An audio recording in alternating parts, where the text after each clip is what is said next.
problème? Qu'est-ce qui était caché derrière le village moderne que Paul Kagame voulait venir construire? Ce n'est pas un grand problème. Le monsieur m'a dit en bref, le Rwanda c'est un pays pauvre. Kagame ne peut jamais faire sortir de l'argent comme ça pour venir construire chez vous au Congo. D'abord, lui a besoin de l'argent. Number one. Kagame a besoin de l'argent. Kagame ne peut jamais faire sortir de l'argent pour construire le Congo. Kagame est au Congo, c'est pour voler. Alors, comment par un coup de baguette magique, Kagame voulait venir construire un village moderne au Kivu? Le monsieur m'a dit non. Ce n'est pas lui Kagame, c'est le don. Les donateurs de l'Occident. C'est eux qui avaient l'argent parce qu'ils ont vu que votre gouvernement, c'est un gouvernement de mafiosi. Le gouvernement des Mwizi, des chécouleurs, les voleurs. Quand on leur donne l'argent, ils ne font que voler. Pendant les 3 ans, c'est pourquoi je vous ai dit au plus grand début. Si toi, jusqu'aujourd'hui, tu peux écrire tout ce que tu veux sur mon écran et m'insulter, tu n'as pas encore compris que Félix Tshilombo c'était un voleur.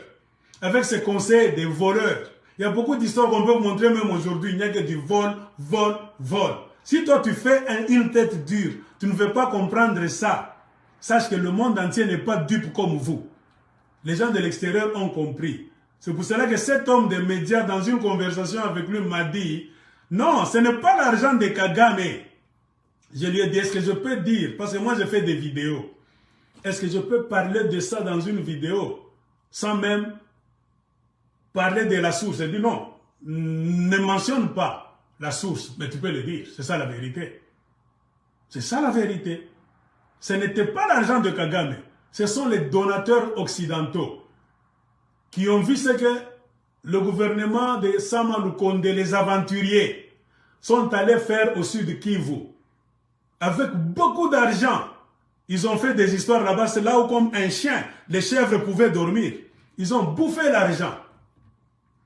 Jusqu'à ce que le petit Inosbi a construit donc des maisons là-bas fantastiques. Un gouvernement n'a rien foutu. Ils ont mis les sacs là-bas, des maribas, des branches là-bas, qui ont été même donc déplacées par le vent. Dans le souci d'offrir des logis aux gens qui sont victimes du volcan, se basant sur l'expérience de ce que le gouvernement est allé faire là-bas. Le gouvernement n'a pas su construire des maisons pour ces gens-là. Ils ont fait sortir beaucoup d'argent des caisses de l'État au Congo. Ils ont bouffé les chécouleurs. Inosbi les a même battus. Number one. Number two, ils ont collecté trop de dons pour offrir la nourriture et même des couvertures aux victimes du volcan. Ça s'est fini, ça s'est terminé comment? Mafia encore. Il y a beaucoup de dons venus de tierces personnes qui les avaient amenés là, qui avaient peur. Que nous connaissons que ça c'est un gouvernement de mafiosi, une présidence de mafiosi. Nous voulons donner, distribuer nos dons nous-mêmes. La présidence a refusé, Tshilombo. On a envoyé Denis Nyakero pour prendre tous les dons là-bas de tierces personnes. Au lieu même de faire un discours, que nous remercions ceux qui ont amené des dons, il ne faut même pas les toucher si ça ne t'appartient pas. Il y a un ministère des affaires sociales. Donc, monsieur le président, madame la présidente, il ne faut même pas s'immiscer dans ces histoires-là. Dans un pays normal, un don qui ne t'appartient pas. La femme du président, monsieur le président, on n'y touche pas. Il y a un ministère des affaires sociales. Laissez le ministre ou bien la ministre des affaires sociales gérer ces histoires là-bas pour les amener à destination. Mais qu'est-ce qui s'était passé au Sud Kivu? Denis Nyakero a sauté sur ça. Pour qu'on voit que c'est elle, maman, Motema bien, qui a donné. Non, ce n'était pas ses dons. Les gens voulaient venir là-bas et commencer à les distribuer eux-mêmes. Parce qu'ils savent qu'au Congo, il n'y a rien. Il n'y a que des voleurs à la tête de l'État. Mais le gouvernement congolais a dit stop. Vous n'allez pas distribuer ça. Sinon, nous allons prendre charge de ça. Ils ont dévié beaucoup de dons, en nature, même la nourriture. Et c'est allé sous les aisselles de Denise Nyakero pour faire croire qu'elle a donné. Elle n'avait pas donné ces histoires-là. Et la communauté internationale était en train de voir. Construisaient les maisons. Ils ont déboursé beaucoup d'argent, des millions. Ils se sont partagés les chèques-couleurs. Allez au Sud Kivu, il n'y a pas de maison. À part celle que Inosbi a construite. Et je ne sais pas si les gens sont entrés là-bas. Paraît-il que le gouvernement refuse que les gens puissent y entrer. Je ne sais pas s'ils attendent quoi. C'est dans cet état d'esprit que les mêmes donateurs ont mis l'argent en place pour que cet argent ne puisse plus tomber dans les mains de Chilombo et compagnie. Ils ont vu, si nous emmenons cet argent au gouvernement au Congo, ils vont bouffer ça. Car par tous les moyens, ces gens-là sont des voleurs. Alors ils ont eu une idée. Donnons ça à Kagame. Kagame a dit, yes, donnez-moi cet argent, moi je vais utiliser mes militaires. Les militaires rwandais devaient entrer pour construire ces histoires là-bas. Un don venant de l'extérieur, qu'on a refusé que ça tombe dans les mains des politiciens congolais. Parce que dans tout et sur tout, ils ont prouvé noir sur blanc tous les jours que ce sont des voleurs. Tout ce à quoi ils touchent, c'est pour voler. C'est dans cet état d'esprit. Ce sont les donateurs là occidentaux qui ont vu que Kagame est sérieux. Il est le diable, on peut dire tout ce qu'on veut. Mais quand on lui donne une chose, Kagame exécute. On a dit, ok, au lieu d'amener au Congo, on donne à Kagame ce don-là. Kagame va utiliser ses militaires pour construire et puis les Congolais vont entrer. Maintenant, il n'y avait pas information.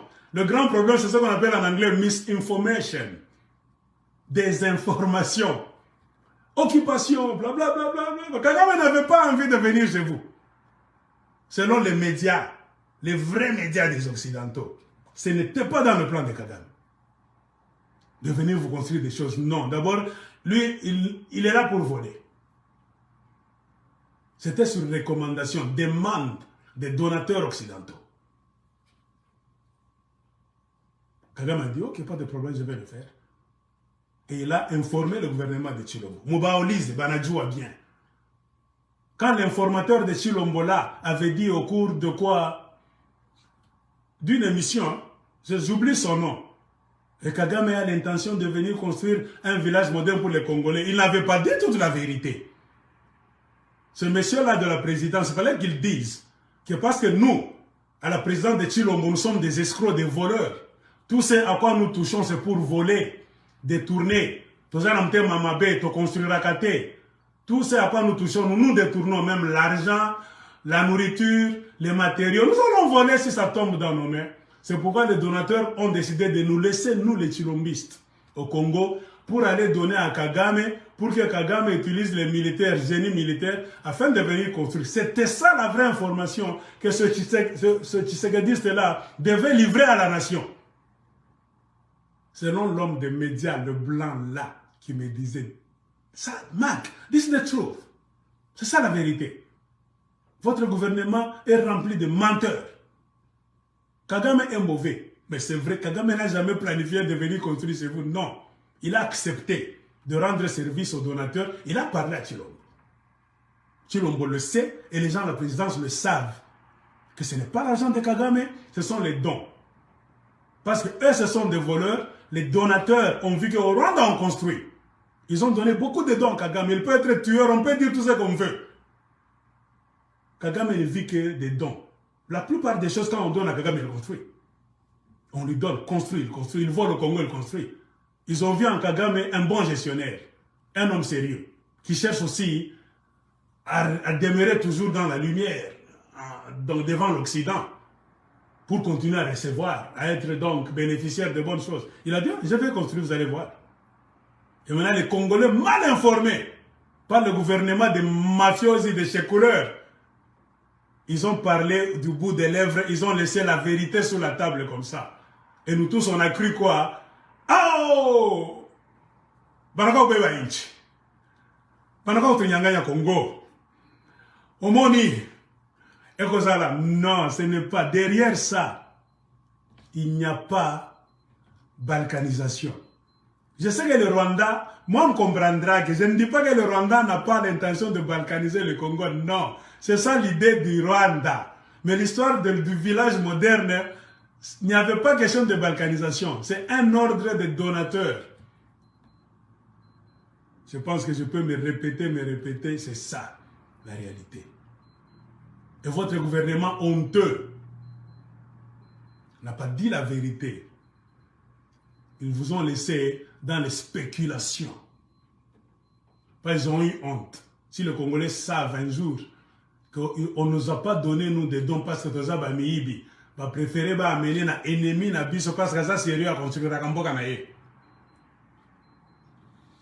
Ils ont maintenant laissé à la portée de tout le monde l'information. Les Rwandais venus au Congo, c'est la balkanisation. Et ils ont laissé cette histoire comme ça jusqu'à ce que les Congolais mal informés. Oui, dans la logique de la balkanisation, nous avons dit stop cette histoire. Et ça s'est arrêté. La Chilombi est content. Les gens qui ne construisent pas sont maintenant très contents. Mission, et Kagame est foiré. Tu voulais avoir des points au Congo. Tu n'auras pas de points. Nous restons dans la logique de non-construction, de destruction, nous tous. C'est ça la vérité qui est là. Donc, vous qui parlez du village moderne, c'est ça la vérité cachée derrière cette histoire.